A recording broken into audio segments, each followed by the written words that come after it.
যে সকল চলকের মান শুধুমাত্র পূর্ণ সংখ্যা হয় তাকে বিচ্ছিন্ন চলক বলে। তো এই মধ্যক শ্রেণীর শ্রেণীব্যাপ্তির নিম্ন সীমা হবে এল এর মান। গণসংখ্যা বহুভুজ অঙ্কন করতে বলেছিল, এটি হচ্ছে আমাদের গণসংখ্যা বহুভুজ। এসএসসি পরীক্ষায় কমন উপযোগী গণিত সাজেশন ও সমাধানের 28 নম্বর ভিডিওতে আজকে আমরা সমাধান করব ঘ বিভাগ থেকে অধ্যায় 17 পরিসংখ্যান থেকে এবারের পরীক্ষার জন্য যে প্রশ্নগুলো সবচেয়ে বেশি গুরুত্বপূর্ণ। আমরা এই ধরনের 6টি সৃজনশীল প্রশ্ন নির্বাচন করেছি, যার মধ্য থেকে 3টি প্রশ্নের সমাধান করা হয়েছে। আজকে আমরা 4 নম্বর প্রশ্নটি সমাধান করছি। আর এই প্রশ্নটি অত্যন্ত গুরুত্বপূর্ণ একটি প্রশ্ন, ঢাকা বোর্ড 2022 সালে এসেছিল। এই প্রশ্নের উদ্দীপক হিসাবে এখানে দেওয়া আছে কোন শ্রেণীর 60 জন শিক্ষার্থীর গণসংখ্যা নিবেশন সারণী। এখানে একটি সারণী দেওয়া আছে, এই সারণী থেকে আমাদের 3টি প্রশ্নের সমাধান করতে বলছে।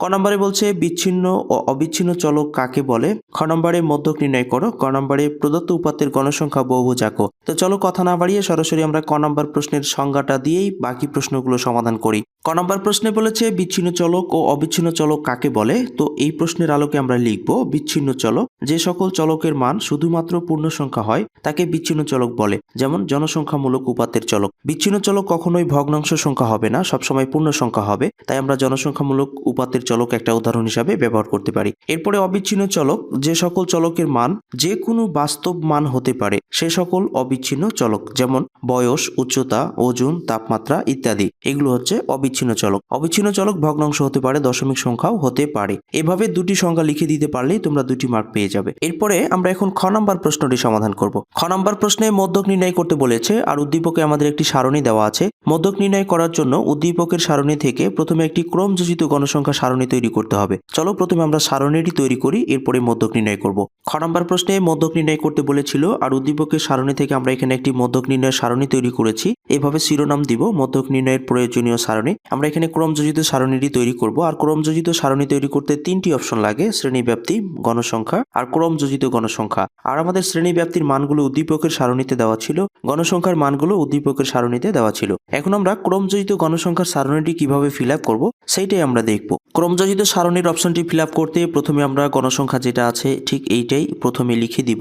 এর পরের সংখ্যাটা যোগ আকারে আসবে, অর্থাৎ 4 আর 8 যদি আমরা যোগ করি তাহলে 8 আর 4 কত হয়ে যাবে 12। এরপরে 12 আর 10 যদি আমরা যোগ করি তাহলে হয়ে যাবে 22। এভাবে আমাদের সারণীটি ফিল আপ করতে হয়। এরপরে 22 আর 20 যদি আমরা যোগ করি তাহলে 42 হয়ে যাবে, এভাবে যোগ আকারে আসবে। এরপরে 42 আর 12 যদি আমরা যোগ করি তাহলে 42 আর 12তে 54 হয়ে যাবে, আর 54 আর 6 যদি আমরা যোগ করি তাহলে কি হয়ে যাবে 60 হয়ে যাবে। এভাবেই ক্রমযোজিত গণসংখ্যার অপশনটিকে ফিল আপ করতে হয়। এখন এখান থেকে প্রথমত আমরা মধ্যক নির্ণয় করার জন্য যে চলকগুলো রয়েছে সেই চলকের মানগুলোকে আমরা এখানে বের করে নিব। তো অতএব আমরা এখন মধ্যক নির্ণয়ের সূত্রটি প্রথমে লিখব। আমরা জানি মধ্যক সমান L plus n/2 minus FC গুণিত H ভাগ FM। এটি হচ্ছে মধ্যক নির্ণয়ের সূত্র। এখানে L n/2 FC এরপরে H FM এগুলো হচ্ছে এক একটা চলক। তো এর মানগুলো আমরা কিভাবে বের করব। আমরা এখানে n সমান পেয়েছি মোট গণসংখ্যা 60। তো আমরা এই পাশে লিখে দেবো n সমান হচ্ছে মোট গণসংখ্যা 60। এখন n কে যদি আমরা 2 দিয়ে ভাগ করি তাহলে 60 কেও 2 দিয়ে ভাগ করব। তাহলে 60 কে যদি আমরা 2 দিয়ে ভাগ করি তাহলে আমরা এখানে পেয়ে যাব কত 30। এই n/2 তম পদের মান ক্রমযোজিত গণসংখ্যার কোন সারিতে আছে সেটাকে আমাদের দেখতে হবে। n/2 তম পদের মান 4 এর মধ্যে নাই, অর্থাৎ 30 4 এর মধ্যে নেই, 12 এর মধ্যেও নেই, 22 এর মধ্যেও নেই, কিন্তু 42 এর মধ্যে 30 আছে। সুতরাং এই সারিটাই হচ্ছে কি মধ্যক শ্রেণী। তো এই মধ্যক শ্রেণীর শ্রেণীব্যাপ্তির নিম্ন সীমা হবে L এর মান। তাহলে L এর মান হবে কত 60। FC এর মান বের করার জন্য মধ্যক শ্রেণীর ক্রমযোজিত গণসংখ্যার আগের ক্রমযোজিত গণসংখ্যা হবে FC। তাহলে এটা হচ্ছে মধ্যক শ্রেণী, এর আগের ক্রমযোজিত গণসংখ্যা হচ্ছে 22। তাই FC সমান আমরা লিখতে পারবো কত 22। এরপরে FM এর মান বের করতে হবে। FM এর মান বের করার নিয়ম হচ্ছে মধ্যক শ্রেণীর গণসংখ্যা দেখে এটা আমরা মধ্যক শ্রেণী পেয়েছি, এটার গণসংখ্যা হচ্ছে কি 20। তাহলে আমরা FM সমান লিখতে পারবো কত 20। এরপরে H হচ্ছে ব্যবধান। তো এখানে 45 থেকে 49 পর্যন্ত যেতে ব্যবধান হচ্ছে কত 5। তাই H সমান আমরা কত লিখতে পারবো 5 লিখতে পারবো। সবগুলো মান এভাবে আমরা কি করব বের করে নেব। এখন এই মানগুলোকে আমরা এই পাশে লিখে নেব। তো n/2 তম পদের মান আমরা 30 পেয়েছি এবং 30 তম পদের মান ছিল আমাদের 42 শ্রেণীর। এই শ্রেণীর শ্রেণীব্যাপ্তির নিম্ন সীমা ছিল 60। তাই L সমান আমরা লিখতে পারবো কত এখানে 60। এরপরে FC সমান আমরা পেয়েছি কত 22। এরপরে FM সমান আমরা বের করেছি মধ্যক শ্রেণীর গণসংখ্যা 20। তো আমরা এখানে লিখবো কত 20। আর H সমান হচ্ছে কত 5। তো এইভাবে আমরা সবগুলো মানকে বের করে নিব। এখন যদি আমরা সূত্রে শুধু মানগুলো বসাই তাহলে আমাদের মধ্যকটি চলে আসবে। L সমান আমরা পেয়েছি কত 60। এরপরে n/2 পেয়েছি আমরা 30। তো এখানে 30 লিখবো। মাইনাস FC সমান পেয়েছি 22। তো আমরা এখানে লিখে দিব 22 গুণিত H এর মান পেয়েছি আমরা 5। তো উপরে লিখবো 5। আর FM সমান মান পেয়েছি আমরা 20।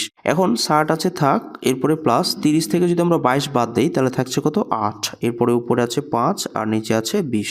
60 আছে থাক, 8 কিন্তু 5-এর সাথে গুণ অবস্থায় আছে তাই গুণ করে নিব, 5 8 40, তাই এটা হয়ে যাবে 40 আর নিচে আছে কত 20। 60 আছে থাক, 40কে যদি আমরা 20 দিয়ে ভাগ করি তাহলে কত পাবো 2 পাবো। এখন 60 আর 2 যদি আমরা যোগ করে দিই তাহলে কত হচ্ছে 62।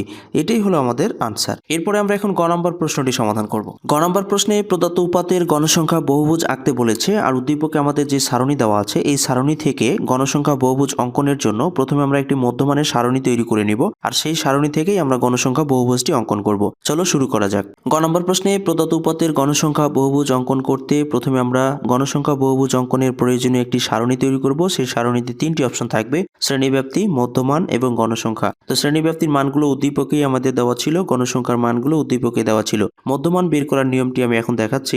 মধ্যমান বের করার নিয়ম হলো উচ্চসীমা এবং নিম্নসীমা যোগ করে 2 দিয়ে ভাগ করতে হয়। তো এখানে নিম্নসীমা 45, উচ্চসীমা 49, এই দুটিকে যোগ করলে 45 আর 49কে যোগ করলে 94 হয়। 94কে 2 দিয়ে ভাগ করলে আমরা পাবো 47। ঠিক এইভাবে মানগুলোকে প্রথমে একটা বের করে নেওয়ার পরে ব্যবধান যত থাকবে সেই ঠিক যোগ করতে করতে চলে আসলে পরের মধ্যমানগুলো পাওয়া যায়। তো এখন 47 আর 5 যদি যোগ করি, কারণ 5 ব্যবধান আছে, তাহলে 47 আর 5 যোগ করলে 52 হয়ে যাবে।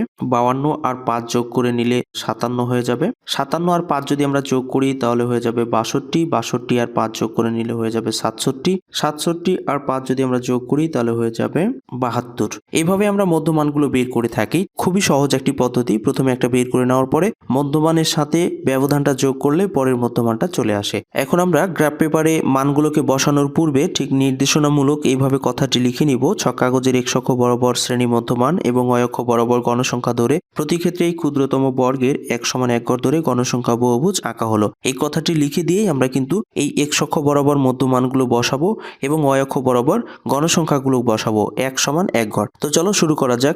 গ্রাফ পেপারে মানগুলো বসানোর পূর্বে আমরা এইভাবে এক অক্ষ ধরে নিব। আমি এটাকে এক অক্ষ ধরে নিচ্ছি এবং এটাকে আমি অয় অক্ষ ধরে নিলাম। ঠিক এইভাবে আমি অয় অক্ষ ধরে নিব। এটা নামকরণ করে দেব 0 বিন্দু, এটা হচ্ছে x প্রাইম আর নিচে হচ্ছে y প্রাইম, আর এই পাশে আমরা ধরে নিচ্ছি x আর এই পাশে আমরা ধরে নিব y। আমরা যেহেতু x অক্ষ বরাবর শ্রেণী মধ্যমান ধরেছি তাই আমরা শ্রেণী মধ্যমান কথাটা লিখে নিব। y অক্ষ বরাবর আমরা ধরেছি গণসংখ্যা আর x অক্ষ বরাবর ধরেছি আমরা শ্রেণী মধ্যমান। এবার আমরা এখানে একটি ভাঙা চিহ্ন দিব আগের মানগুলোকে বোঝানোর জন্য। আমি এখানে ভাঙা চিহ্নটি দিলাম। মধ্যমানটা আমাদের শুরু হয়েছে 47 থেকে। তো প্রথমে আমরা 47 এর আগের একটা মান আমরা 5 ব্যবধান নিয়ে নিব। 47 এর আগের একটা মান যদি আমরা নেই তাহলে 42 হবে। তাহলে শুরু হচ্ছে কত 47, 47 এরপরে আছে 52, 52 পরে আছে 57, 57 পরে আছে 62, 62 পরে আছে 67 আর 67 পরে আছে 72। তো আমরা এখানে লিখে নিব 72 আর 72 এর পরে আরো একটি মান আছে, সেই মানটাকেও আমরা লিখে নিব 77। তো এখানে আমরা 77 লিখে নিব আর এটাকে এই পাশে x দিব আমরা। এভাবে মানটি লেখার পরে আমরা এখন যেহেতু 42 এ কোনো মান নাই তাই এখানে কোনো মান বসবে না। 47 এ আমাদের গণসংখ্যা ছিল 4, তাই আমরা উপরের দিকে 4 ঘর পর্যন্ত যাব। 1 2 3 এই হলো 4। এরকম করে ছোট্ট একটি বিন্দু আমরা দিয়ে রাখবো। এরপরে 52তে আমাদের গণসংখ্যা ছিল 8, তো 8 ঘর পর্যন্ত যাব। 5 6 7 এই হলো 8, এরকম করে বিন্দু দিব। এরপরে 57তে আমাদের গণসংখ্যা ছিল 10, তাই আমরা এখানে 10 ঘর পর্যন্ত যাচ্ছি। এইভাবে আমরা বিন্দু দিয়ে দিব। 62তে আমাদের গণসংখ্যা ছিল 20, তাই আমরা 20 ঘর যাব। এটা হচ্ছে 10 আর এটা হচ্ছে 20। তো এইভাবে আমরা 20 ঘর পর্যন্ত গিয়ে ছোট্ট করে একটি বিন্দু দিব। এরপরে 67তে আমাদের গণসংখ্যা আছে 12, তাই 12 ঘর পর্যন্ত যাব। এটা 10 11 এই হলো 12, তো আমরা এইভাবে 12 ঘরে যাব। এরপরে 72-এ আমাদের গণসংখ্যা আছে 6, তাই 6 ঘর পর্যন্ত যাব। এই পর্যন্ত 5 ঘর, এই হলো 6 ঘর, এরকম করে একটা বিন্দু দিব। আর 72-এ যেহেতু নাই তাই এখানে এসে আমাদের বিন্দুগুলো মিলে যাবে। এবার আমরা বিন্দুগুলোকে যোগ করে দেব। আমরা প্রথমে 2টি করে বিন্দু যোগ করব যাতে করে আমাদের মানগুলো অ্যাকুরেট থাকে, তাই আমরা এখানে 2টি করে বিন্দু যোগ করে দিলাম। 2টি করে বিন্দু যোগ করলে আমাদের চিত্রের মানগুলো খুব সুন্দর হবে। এরপরে শেষে এসে আমাদের বিন্দুটিকে কি করতে হবে, যোগ করে দিতে হবে। গণসংখ্যা বহুভুজ অঙ্কন করতে বলেছিল, এটি হচ্ছে আমাদের গণসংখ্যা বহুভুজ। তা আশা করি তোমরা বুঝতে পেরেছো। শেষ পর্যন্ত সাথে থেকে কষ্ট করে আজকের এই ভিডিওটি দেখার পর যদি একটু হলো তোমাদের উপকারে এসে থাকে তাহলে অবশ্যই ভিডিওতে একটি লাইক দিয়ে কমেন্ট বক্সে তোমাদের মতামতগুলো লিখে জানাবে। আর চ্যানেলটি সাবস্ক্রাইব করে না থাকলে সাবস্ক্রাইব করে পাশে থাকা বেল আইকনটি বাজিয়ে দিয়ে ভিডিওটি সবার মাঝে শেয়ার করবে। এই প্রত্যাশায় আপাতত আজকে এখানে বিদায় চাইছি। আল্লাহ হাফেজ।